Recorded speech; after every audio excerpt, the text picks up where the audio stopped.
Happy game day, Bengals fans. Welcome into our TriHealth pregame live stream as we get set for another huge AFC matchup at Paul Brown Stadium this afternoon as the Bengals host the Los Angeles Chargers at 1 p.m. You can watch it on CBS or the Bengals radio network. I'm Marisa Contipelli, joined by Geoff Hobson. And Geoff, a lot going on the Bengals inactives list. Here is going to be who is inactive for the team today. You have starting center Trey Hopkins, starting right tackle Riley Reiff, halfback Chris Evans, wide receiver Mike Thomas, cornerback Darius Phillips, defensive end Khalid Kareem, and defensive tackle Tyler Shelvin, all inactive this afternoon. Before we get into who might be replacing Hopkins and Reiff on the offensive line, Geoff, how big of a loss, how bad are the Bengals going to be missing those two veterans out there on the line today? Well, particularly Trey Hopkins. I mean, he's the nerve center. He's the glue. He's the scholar out there who gets everybody lined up and calmed down and can recognize any front known to man. And obviously Reiff is a valued guy, is a veteran who has really added experience to that line. And I think he's been a big factor in how Hakeem Adeniji has blossomed at right guard. So those are two big losses. But I think they've all along they've been talking about their young guys and on that line. And I guess we'll find out a little bit sooner than maybe we had anticipated. We will. Both Hopkins and Reiff dealing with ankle injuries. And so we're expecting that it'll be rookie Trey Hill in at center and Isaiah Prince in at right tackle. Is that the belief that you're going with too, Geoff? Yeah, I think so. That's how the game finished up, against the Steelers last week when they had their ankle injuries and the game was well in hand.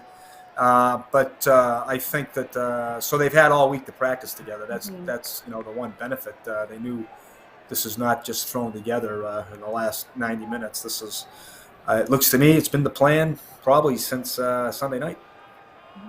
And the other big name that you look at the inactive list is going to be cornerback Darius Phillips, mainly because he's been the Bengals' punt and kick return specialist. Who's going to be stepping into his place with Phillips inactive? Yeah, that may be the bigger thing, Marisa. That may be, I've written all these inches on Reiff and Hopkins being out, and it could come down to a play. I mean, Phillips has pretty much handled all the kick and punts. So I got to believe that kick return will probably, I would imagine, that's why Puka Williams Jr. Is activated. He's up. He's going to make his NFL debut. I would imagine, that's probably why. He'll get some time. I don't think we would see Puka at punt return because I think they feel like they've got that pretty well handled with Trenton Irwin. And I think there was the Detroit game when they actually wanted to try Trenton Irwin there, and he took punt and he caught punts in place of Phillips. So obviously, Irwin's up today. We'll see him returning punts. The guy after that is Tyler Boyd. I don't think they'd like to do that. They're number one slot receiver, but we might see him back there in an emergency. But those are just a couple guys to keep an eye on, I think. Absolutely. You're exactly right. Let's hope we don't have to see Tyler Boyd back there at all today and that the other guys are able to handle those duties. But Geoff, another huge storyline coming into today. We are finally getting to see Joe Burrow versus Justin Herbert go head-to-head, something a lot of people have been waiting since the two guys were taken near the top of the draft board in last year's draft class. What are you expecting out of the two quarterbacks this afternoon? That's a great question, Marisa. We could see anything. We could see a Dan Fouts boomer-like Esiason matchup like in 1985 and when the Chargers came here. Or we could see a grind job like Phillip Rivers did in the wild card game in 2013 when he threw, only I think the team doing the grinding this time would be the Bengals and not the Chargers. So we could see a little bit of everything, I think. It's kind of interesting is that this Bengals coaching staff, had Justin Herbert at the Senior Bowl. It was only for a week, but they know him well, and they knew him well enough to think if Joe Burrow hadn't been in that draft, Justin Herbert would probably be here. But Burrow was their guy all the way, but that was interesting that they felt like Herbert would have been their guy if not for Burrow. And here they both are, and it's going to be probably we all expect it to be a Drew Brees, Tom Brady, like matchup for the next, for the next 15 years. Certainly have to love how well the young quarterbacks have played to start off their NFL careers. And when you look at Justin Herbert, Butch, I mean, he's one of the top, near the top in the leaders in passing yardage and touchdowns and completion percentage just in his second year with the Chargers. And you look at LA, they have a handful of weapons, Keenan Allen being the big target he likes to go to. What kind of challenge is this Bengals secondary up against today with those Chargers receivers? Well, I mean, it's a big challenge. Keenan Allen is kind of Tyler Boydish, savvy veteran, runs great routes. He's been running great routes forever. Had a big day against the Bengals. Um, he's like I say, he's kind of like Williams is the big body guy. He's kind of T Higgins-ish, Mm-hmm. So they've got weapons just like Burrow does. The thing that scares me about them is uh, Herbert's ability to run. This guy's Right. nuts. He's 6'6" and he's a pure passer, but he'll also take off. I mean, he killed the Steelers with 90 rushing yards uh, when they beat them. So to me, their biggest the secondary's biggest challenge, although Allen and Williams are terrific receivers, the biggest challenge for them is, I think, that man right there, Logan Wilson, and the secondary has to be very careful of the running back Eckler, who's a very elusive guy, has 7 touchdowns running and receiving, and they have to keep an eye on Herbert. They got to be very wary of Herbert. So, to me, that's the biggest challenge is Eckler and Herbert. I mean, Williams and Allen are going to get their catches. Mhm. But Herbert and Eckler, big days by Herbert and Eckler could kill you on the ground. That's a great point because Austin Eckler and Joe Mixon are just one of 3 players in the NFL that have over 1,000 scrimmage yards and more than 10 touchdowns on the season. So you're exactly right. They do a great job running it, but they really like to use Eckler in that passing game as well. But Geoff, I want to talk a little bit about Joe Mixon. I mean, the run that he has been on over the last few weeks has just been absolutely incredible. He's aiming for a 9th straight game with a touchdown this afternoon, coming off a career high 165 yards last week against the Steelers. The Chargers' run defense last in the NFL. They've given up big, explosive plays, but we do have 2 new starting offensive linemen in there for the Bengals. How might today play out for what Zach Taylor wants to do when it comes to the run game?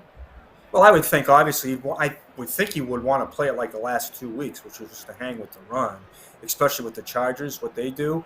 And especially now to help out those new linemen, you probably want to run it, just to get them.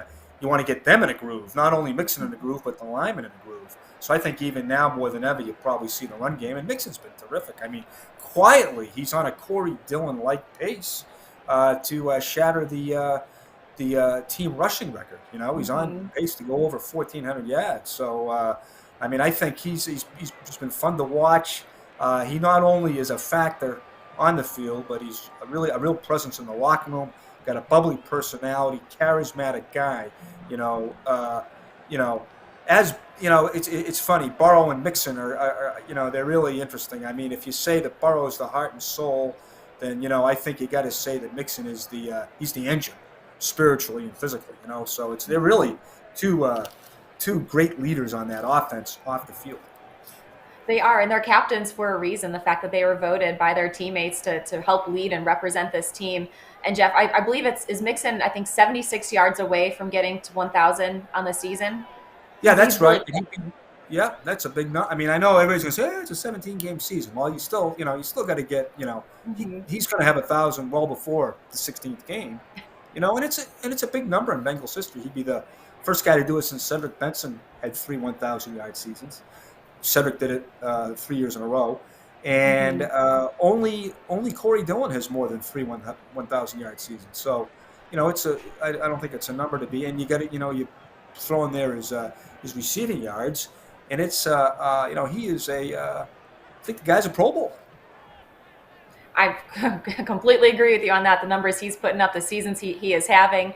As we're getting a chance to watch the Bengals warm up, a lot of the close-up shots have been on some of the players' cleats today. It is My Cause, My Cleats awareness throughout the NFL. So make sure to head to Bengals.com/community to learn more about some of the causes and foundations that the players are wanting to bring awareness to this afternoon.